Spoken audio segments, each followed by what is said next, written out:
half of all smartphones, both iOS and Android, are infected with keystroke logging software.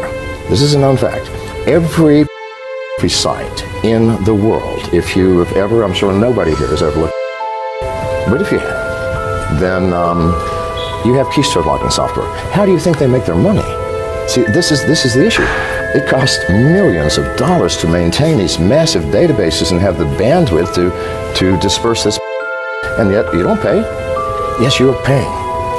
The instant you visit the site, if you have an Android, for example, the site runs a JavaScript which sets the download unauthorized application flag. The very first video that you watch, you now, because that's a click-through, you clicked, you did something, you said, yes, oh, good, that's, yes, I'll do that. Downloads, first and foremost, a remote rooting function. If it's an iPhone, a remote jailbreaking program. All can be remotely rooted now. After it's rooted, they download a keylogger, and all this takes just a matter of seconds.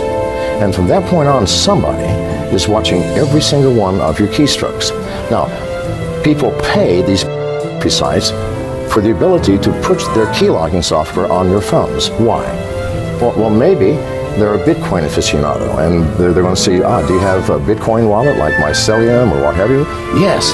Well, they're just going to hang around until you access it and input your keys or your passwords, and the next day, your wallet's going to be empty. Or maybe you do online banking. All right? You have a password, you have an application. The very first time you've logged into your bank to check your balance or do anything, they go, thank you very much. And the next day, your bank balance will disappear. Now, why has this not happened to you already? Because hackers are not stupid. In order to take something, they have to download additional software. If they only take 400 or 500 people's bank accounts in one day, then the next day, the white hat hackers are going to say, this is how they did it. Everybody, you can protect yourself. No, they're going to wait until one day this year or next year, and 100 million people in one day are going to have your bank accounts eradicated. Zero balance. Or your identity will be stolen, or your Bitcoin wallet will be emptied. Or maybe they've been watching your keystrokes to see if, maybe you're saying something to a friend or a lover that maybe could compromise you. Maybe they can blackmail you. If they get lucky, you might be a United States congressman or a senator, in which case, now not only do they have money, they have power.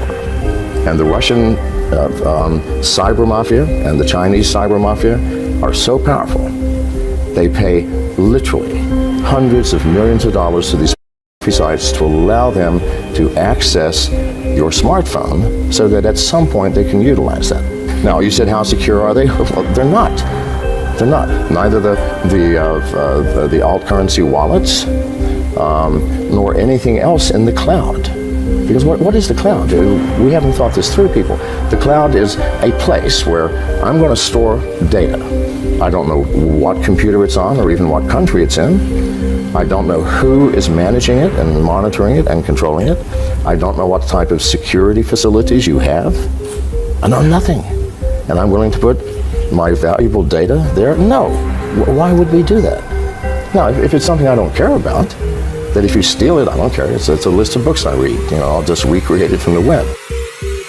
But if it's something that matters, it's like saying, we've all agreed now we have secrets, yes? Why don't you let me keep your secrets? Why should you be burdened with having to keep your secrets? I mean, you've got too many stories to tell. Why don't you give it to me and let me manage it for you? Isn't that crazy? And that's what we're doing with our, quote, secret data. That is data we don't want to have stolen from us or taken or accessed. How valuable to you is Google? How often do you Google something to find out anything? What does it cost you? Zero. Please, nothing is free. I'm thinking people are foolish if you believe you can go onto the internet, sign on to a social media site, and expect to have privacy. That's ridiculous. How do these companies make money? Seriously, Google makes money by knowing where you are, what you're buying, who you're with, who your contacts are, who you last talked to, where you're eating your dinner. This is how everybody makes money. And to think that you're going to get these free services, seriously, if you want to use free services and you're paying nothing for them, why then are you upset that they're taking the data that you input and selling it? I mean, to expect privacy in this world where hackers can see anything, the government can see anything, that our telephones, our smartphones are designed to spy on us. They have application interfaces that let them access your location, your contacts, who you're calling, what you're buying. Why? Because marketers pay a lot of money for that. You know, once you log onto the internet, your privacy is gone. So you have a choice. Keep your privacy or go, okay, well, I'm going to be very careful about what I input. You know, people ask me for my phone number, I just don't give it to them. You know, certain information you do not get, and if I cannot get onto your site, then I'll go somewhere else. Why do we accept smartphones that have the capacity to find my location, turn on my camera, turn on my microphone, look at my contacts, see who I last called, find out what I'm buying on Amazon or what have you? Why do we accept that? Because this makes our life easy. I expect everything that I put into the internet to be taken away. If you put it on the internet, someone's going to get it. It's a fact of life. There's no way to prevent it. So what you put into it, you better expect the world to know. So, I don't know, I use disinformation. You know, for example, I bought a house in a new place in a foreign country, and I said it was in Dominica.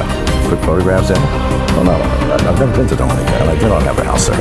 However, those people who are trying to find me or looking for me, I mean, you know, you have to figure it out yourself. Protect yourself by any means possible. Disinformation, no information, limited information. But whatever you put into the internet, it's gone, man. People are going to be looking at it and reading it and watching you. Would any government allow Google, Facebook, Twitter, that has massive amounts of information on everybody, not just in America, but in the world? Do you think they would allow that just to freely go on its way? Of course not. Please the Lord. This is how governments work. You think I'm paranoid? Governments are paranoid. They're all terrified of losing power. 2.5 years ago, someone took 21 million records from the United States First Office of Personnel Management. That means everybody with top secret clearances, everybody who has ever worked for the U.S. government for the past 50 years. Good God Almighty. Do you realize what a major coup that would be? An act of espionage of the scale of which has never been attempted. And it's, you know, some random person in Russia or China probably wandered in and just took it. It's so easy to do. A cyber would be a very inexpensive. I mean, Korea has 2,100 hackers. It's a group of government hackers with the capacity to literally take down any country in the world, including the U.S., by any number of ways, hacking into our power grid, shunting the electricity in such a way that all of our transformers burn out across America. No, we have no electricity. How do you repair it? I don't know. All of our repair tools are electrically operated. Everything goes south. We don't have any electricity to run the plants to create the food and can them and ship them so that we can eat. We don't have the electricity to create fuel from raw oil. We have nothing to run our cars on. We have no lights. We have no heat. Hospitals are down. We have no emergency services. Think about it now. There's no nuke ever achieve that. There would always be pockets of we would still have something. But no, if hackers really wanted to attack America, a couple of thousand could bring us down financially. Why don't they? We probably have the ability to do the same thing to them. But no, this is, you know, we could let things get out of control, and we've done it because we are lazy.